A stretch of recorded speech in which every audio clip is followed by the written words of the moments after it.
Hello दोस्तों, एक बार फिर स्वागत करता हूं आप सभी का आपके अपने परिवार दीक्षित एजुकेशन अड्डा पर। दोस्तों, हेल्थ इशू को लेकर बहुत दिनों से यहां पर क्लास अपलोड नहीं हो पा रही थी, लेकिन अभी हेल्थ में सुधार है। अब आपको यहां पर रेगुलर क्लासेस देखने को मिलेंगी। आज हम बात करने वाले हैं जीके जीएस के टॉप 20 क्वेश्चंस को लेकर।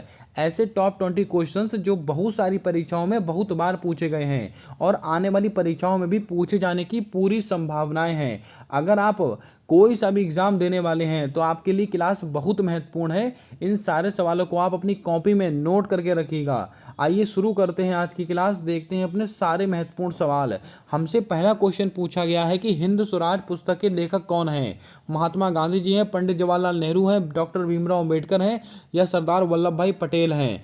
दोस्तों, आपको बता दें हिंद स्वराज पुस्तक परीक्षाओं में बहुत बार पूछी गई है और इसके दोस्तों लेखक कौन है? महात्मा गांधी जी। तो महात्मा गांधी आपका बिल्कुल सही आंसर होगा, इसको आप नोट करके रखिएगा। अब आपको कमेंट करके बताना है महात्मा गांधी जी का जन्म कब हुआ था, जल्दी से बताएं। महात्मा गांधी जी का जन्म कब हुआ था, इसकी पूरी डेट आपको कमेंट करके बतानी है। बहुत अच्छा सवाल है, परीक्षा में कई बार पूछा गया है। आइए बढ़ते हैं नेक्स्ट क्वेश्चन की ओर। भारत की पहली महिला मुख्यमंत्री कौन बनी थी? सरोजनी नायडू बनी थी, एनी बेसेंट बनी थी, सुचेता कृपलानी बनी थी या इंदिरा गांधी बनी थी? दोस्तों, आपको याद होगा भारत की पहली महिला मुख्यमंत्री अगर आपसे पूछी जाए तो सुचेता कृपलानी ये दोस्तों भारत की पहली महिला मुख्यमंत्री थी। लेकिन सवाल अगर ऐसे पूछ लिया जाए कि किस राज्य की महिला मुख्यमंत्री थी ये, तो आपको याद रखना है ये दोस्तों उत्तर प्रदेश की थी। कहाँ की? उत्तर प्रदेश की दोस्तों पहली महिला मुख्यमंत्री बनी थी, इसको भी आप याद रखिएगा। अब दोस्तों ऑप्शंस के हम थोड़े सवाल आपको बताते हैं ऑप्शन से। सरोजनी नायडू परीक्षा में बहुत बार पूछा गया है। एक सवाल इनसे पूछा जाता है कि भारत कोकिला कौन सा? भारत कोकिला। भारत कोकिला के नाम से हम किसको जानते हैं? तो आपका आंसर होगा सरोजनी नायडू जी। अगर क्वेश्चन पूछा जाए कांग्रेस की पहली भारतीय महिला अध्यक्ष कौन थी, तो आप आंसर लगाएंगे सरोजनी नायडू। अगर पहली भारतीय महिला अध्यक्ष पूछे तो सरोजनी नायडू। अगर सवाल केवल इतना पूछे कांग्रेस की पहली महिला अध्यक्ष, तो आप आंसर लगा के आएंगे एनी बेसेंट। उम्मीद करता हूं दोनों सवाल आप समझ गए होंगे। चलिए बढ़ते हैं अगले सवाल की ओर। अगला क्वेश्चन हमसे पूछा गया है कि जल में घुलनशील विटामिन कौन सा होता है? Vitamin A, vitamin D, vitamin के, विटामिन सी। दोस्तों, जल में घुलनशील विटामिन और वसा में घुलनशील विटामिन ये दोनों परीक्षाओं में पूछे जाते हैं। तो दोस्तों जल में घुलनशील विटामिन कौन कौन से होते हैं? तो दोस्तों यहाँ पर मैं आपको पूरा क्लियर कर देता हूँ जिससे कि दोस्तों आप कभी भूलेंगे नहीं। वसा में अगर आपसे पूछा जाए वसा में घुलनशील विटामिन कौन से होते हैं? Vitamin A, vitamin D, vitamin E, vitamin के। ए, डी, ई, के ये दोस्तों वसा में घुलनशील विटामिन है। अगर पूछा जाए जल में घुलनशील विटामिन कौन से हैं, तो आप आंसर देंगे विटामिन बी और विटामिन सी। तो दोस्तों आपका राइट आंसर क्या हो जाएगा? आपका राइट आंसर देखिएगा, जल में घुलनशील विटामिन कौन सा है? ए, डी, ई, के, यानी कि ये राइट आंसर क्या होगा? ऑप्शन नंबर डी आपका बिल्कुल सही आंसर होगा। विटामिन ए वसा में है, विटामिन डी वसा में है, विटामिन के वसा में है और विटामिन ई दोस्तों कहाँ पर होगा? ये भी दोस्तों वसा में घुलनशील होगा। उम्मीद करता हूँ समझ गए होंगे आप। चलिए बढ़ते हैं अगले क्वेश्चन की ओर। भारत का एकमात्र तैरता हुआ राष्ट्रीय उद्यान कौन सा है? रानीपुर, रामगढ़ विषधारी, काबुल लामजाओ, जल्दापारा। दोस्तों आपको याद होगा भारत का एकमात्र तैरता हुआ राष्ट्रीय उद्यान है काबुल लामजाओ नेशनल पार्क। तो आपका राइट आंसर क्या होगा? ऑप्शन नंबर सी आपका बिल्कुल सही आंसर हो जाएगा। चलिए बढ़ते हैं अगले सवाल की ओर। अगला सवाल हमसे पूछा गया है जल दिवस कब मनाया जाता है? 22 मार्च को, 22 अप्रैल को, 22 मई को, 5 जून को। ये सारे दिवस बहुत महत्वपूर्ण है, परीक्षाओं में बहुत बार पूछे गए हैं। दोस्तों जल दिवस हम कब मनाते हैं? तो आपको याद रखना है ये हम मनाते हैं 22 मार्च को। तो 22 मार्च आपका बिल्कुल एक्यूरेट और सही आंसर होगा। अब बात करते हैं ऑप्शंस को लेकर। आपको ऑप्शन से भी मैं सवाल निकाल कर दूंगा, उसको भी आप ध्यान में रखेंगे। अगर क्वेश्चन पूछा जाए पृथ्वी दिवस कब मनाते हैं? कौन सा? पृथ्वी दिवस। पृथ्वी दिवस, पृथ्वी दिवस हम कब मनाते हैं? तो पृथ्वी दिवस मनाते हैं 22 अप्रैल को। अगर पूछ लिया जैव विविधता दिवस, बायोडाइवर्सिटी डे, जैव विविधता, जैव विविधता दिवस कब मनाते हैं? तो आप आंसर देंगे 22 मई को मनाते हैं। 5 जून को क्या मनाते हैं? तो बच्चा बता देगा पर्यावरण दिवस। पर्यावरण दिवस मनाते हैं? उम्मीद करता हूँ सारे आंसर आपने लिख लिए होंगे। चलिए बढ़ते हैं अगले सवाल की ओर। अगला सवाल हमसे पूछा गया है, विटामिन ए की कमी से कौन सा रोग होता है? स्कर्वी रोग होता है, रतौंधी रोग होता है, बेरी रोग होता है कि रिकेट्स रोग होता है? दोस्तों विटामिन और उनसे होने वाले रोग, तो दोस्तों विटामिन ए की कमी से कौन सा रोग होगा? तो आपको याद रखना है रतौंधी रोग। तो रतौंधी रोग आपका बिल्कुल सही आंसर होगा। अगर क्वेश्चन ऐसे पूछा जाए दोस्तों, कलर ब्लाइंडनेस कौन सा दोस्तों, माफ कीजिएगा नाइट ब्लाइंडनेस, कौन सा? Night blindness, night blind, night blindness.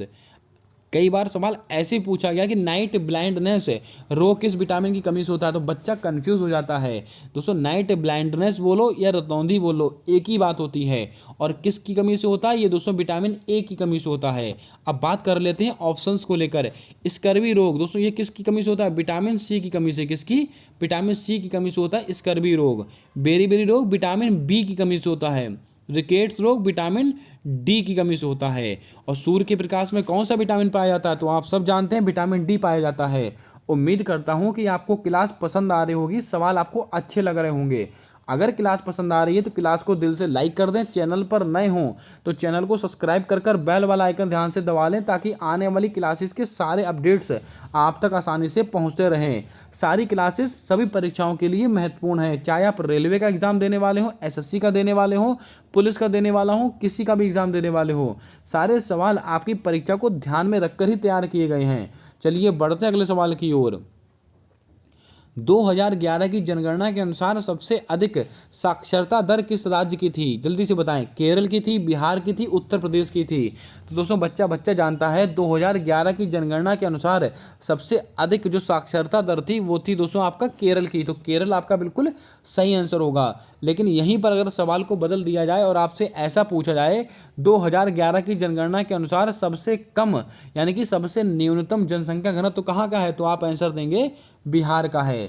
चलिए बढ़ते हैं अगले सवाल की ओर। प्रधानमंत्री बनने हेतु न्यूनतम आयु कितनी होनी चाहिए? 21 वर्ष, 25 वर्ष, 30 वर्ष, 35 वर्ष? दोस्तों बहुत बार परीक्षा में ऐसे भी सवाल पूछे जाते हैं। आइए दोस्तों सारे सवाल मैं आपको क्लियर कर देता हूं। अगर आपको लोकसभा का मेंबर बनना है, अगर आपको, सबसे पहले मैं आपको इसका आंसर बताता हूं। प्रधानमंत्री बनने के लिए न्यूनतम आयु होनी चाहिए 25 वर्ष। तो 25 वर्ष आपका बिल्कुल सही आंसर होगा। अगर आपको लोकसभा का मेंबर बनना है, किसका? लोकसभा का। अगर आपको लोकसभा का मेंबर बनना है या फिर आपको प्रधानमंत्री बनना है तो आपकी न्यूनतम उम्र कितनी होनी चाहिए? 25 वर्ष। अगर आपको राज्यसभा का मेंबर बनना है, किसका? अगर आपको राज्यसभा का मेंबर बनना है तो आपकी उम्र कितनी होनी चाहिए? 30 वर्ष। अगर आपको प्रेसिडेंट यानी कि राष्ट्रपति बनना है, अगर आपको उपराष्ट्रपति यानी कि वाइस प्रेसिडेंट, और आपको अगर राज्यपाल यानी कि गवर्नर बनना है तो आपकी उम्र कितनी होनी चाहिए? 35 वर्ष आपकी उम्र होनी चाहिए। अब दोस्तों आप सब जानते हैं कि वोट डालने की उम्र कितनी है? 18 वर्ष। अगर आपको दोस्तों ग्राम पंचायत वगैरह का चुनाव लड़ना है तो आपकी उम्र कितनी होनी चाहिए? 21 वर्ष। ये सारे सवाल परीक्षा में आए हुए हैं, इनको आप ध्यान में रखिएगा। चलिए बढ़ते हैं अगले सवाल की ओर। कोशिका की खोज किसने की थी? रॉबर्ट हुक ने की थी, रॉबर्ट ब्राउन ने की थी, विलियम हार्वे ने की थी, सोरेनसन ने की थी? ये चारों वैज्ञानिक हमारे लिए महत्वपूर्ण है और 4 खोजें मैं आपको बताऊंगा इनसे। दोस्तों कोशिका की खोज की थी रॉबर्ट हुक नामक वैज्ञानिक ने। तो रॉबर्ट हुक आपका बिल्कुल सही आंसर होगा। अब दोस्तों आप जल्दी से बताएं कोशिका के अध्ययन को क्या कहते हैं? जल्दी से बताएं कोशिका के अध्ययन को क्या कहा जाता है? इसका आंसर आपको देना है। रॉबर्ट ब्राउन इन्होंने की थी केंद्रक की खोज, केंद्रक की खोज। विलियम हार्वे इन्होंने रक्त परिसंचरण तंत्र, रक्त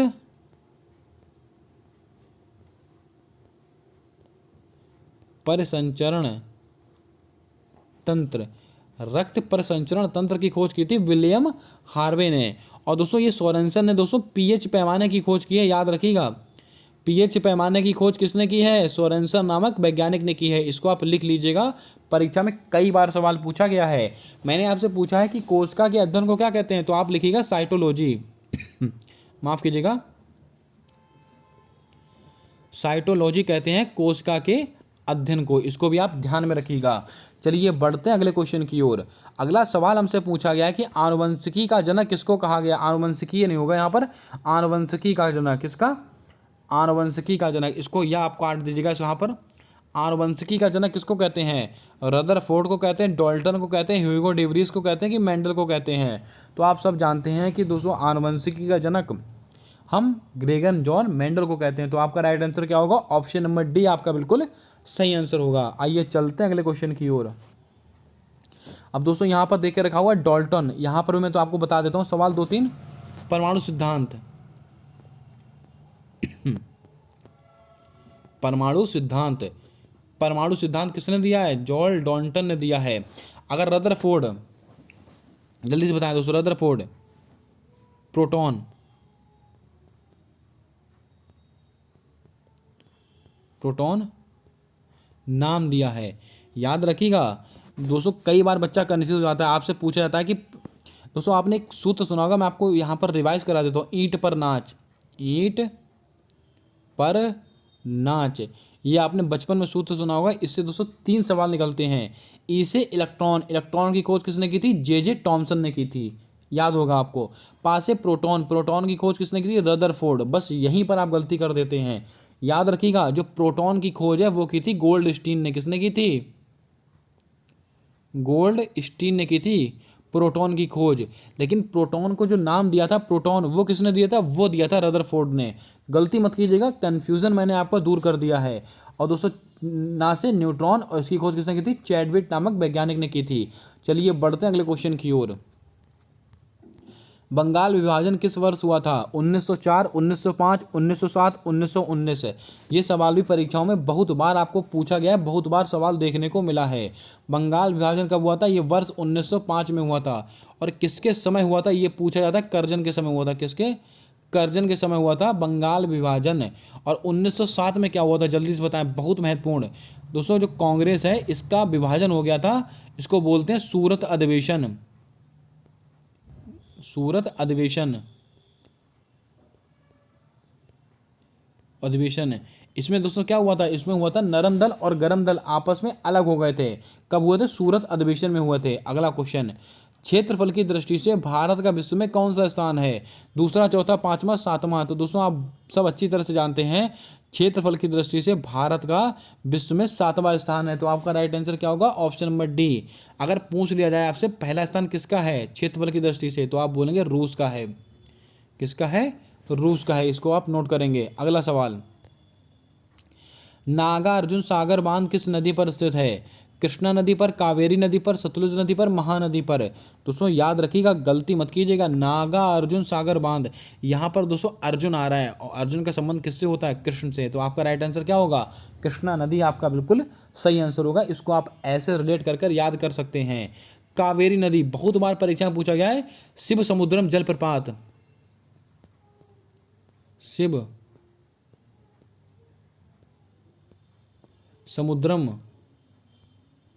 जल प्रपात, शिव समुद्रम जल प्रपात किस नदी पर स्थित है? कावेरी नदी पर स्थित है। अगर पूछा जाए दोस्तों महानदी, महानदी पर है हीराकुड बांध,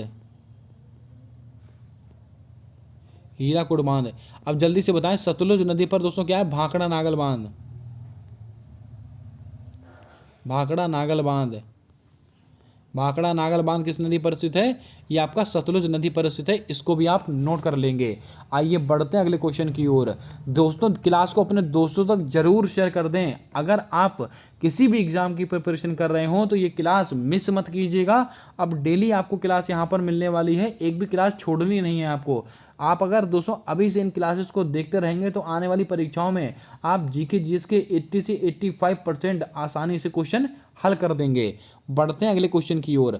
भारत में कर्क रेखा कितने राज्यों से होकर गुजरती है? परीक्षाओं में बार बार ये सवाल पूछा जाता है। 7 राज्य, 8 राज्य, 9 राज्य, 10 राज्य। तो याद रखिएगा ये दोस्तों 8 राज्यों से होकर गुजरती है। तो आपका राइट आंसर क्या होगा? Option number B. अगला क्वेश्चन, कोशिका का ऊर्जा गृह किसे कहते हैं? जल्दी से बताएं। Power house of the cell किसको कहा जाता है? राइबोसोम, माइटोकॉन्ड्रिया, गोल्जी काय, हरित लवक। तो बहुत पहले हमने पढ़ा था हाई स्कूल इंटर में, माइटोकॉन्ड्रिया को कहते हैं कोशिका का ऊर्जा गृह। बढ़ते हैं अगले क्वेश्चन की ओर। वायुयान का संचालन किस परत में होता है? ये ऐसा क्वेश्चन है जो परीक्षाओं में मोस्ट इंपॉर्टेंट सवाल होता है, परीक्षा में बार बार पूछा जाता है। क्षोभ मंडल, समताप मंडल, मध्य मंडल, आयन मंडल। दोस्तों आपको बता दें जो वायुयान होता है इसका संचालन होता है आपका समताप मंडल में। तो आपका राइट आंसर क्या होगा? ऑप्शन नंबर बी आपका बिल्कुल सही आंसर होगा। अब दोस्तों कुछ महत्वपूर्ण चीज़ें आपको बताता हूँ जो आपको पता होनी चाहिए। क्षोभ मंडल में दोस्तों क्या क्या होता है? जितनी भी मौसम संबंधी घटनाएं होती हैं, पानी का बरसना, ओले पड़ना, बिजली कड़कना, जो भी मौसम संबंधी घटनाएं होंगी वो सबकी सब होती हैं क्षोभ मंडल। उसके बाद आता है आपका समताप मंडल। यहाँ पर क्या होता है? सबसे महत्वपूर्ण सवाल, ओजोन परत किस मंडल में पाई जाती है? तो आप बोलेंगे समताप मंडल में, और इसी मंडल में वायुयान का संचालन होता है। उसके बाद आता है मध्य मंडल। मध्य मंडल से दोस्तों आपसे सवाल क्या पूछा था? सबसे